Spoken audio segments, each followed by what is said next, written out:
વિશ્વ પર્યાવરણ દિવસ નિમિત્તે અંકલેશ્વર નગર સેવા સદન દ્વારા સ્વર્ણિમ લેકવ્યુ પાર્ક ખાતે એક વિશેષ કાર્યક્રમનું આયોજન કરવામાં આવ્યું હતું.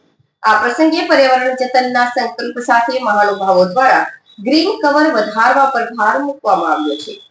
વિશ્વ પર્યાવરણ દિવસ નિમિત્તે અંકલેશ્વર નગર સેવા સદન દ્વારા સ્વર્ણિમ લેકવ્યુ પાર્ક ખાતે એક વિશેષ કાર્યક્રમનું આયોજન કરવામાં આવ્યું હતું. આ પ્રસંગે પર્યાવરણ જતનના સંકલ્પ સાથે મહાનુભાવો દ્વારા ગ્રીન કવર વધારવા પર ભાર મૂકવામાં આવ્યો હતો. રાજ્યના મંત્રી ઈશ્વરસિંહ પટેલના હસ્તે સ્વર્ણિમ લેકવ્યુ પાર્ક પરિસરમાં વૃક્ષારોપણ કરવામાં આવ્યું હતું.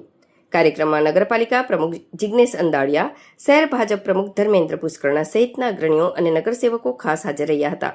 પાલિકાના પદાધિકારીઓ અને અધિકારીઓ અંકલેશ્વરના નાગરિકોને પર્યાવરણની જાળવણી માટે પોતાના વિસ્તારમાં વધુમાં વધુ વૃક્ષો વાવવા અને તેનું જતન કરવા અપીલ કરી હતી. અંકલેશ્વર નગરપાલિકા દ્વારા આગામી દિવસોમાં શહેરના વિવિધ વિસ્તારોમાં ગ્રીન બેલ્ટ વધારવા માટે સઘન વૃક્ષારોપણ ઝુંબેશ ચલાવવાનું આયોજન છે.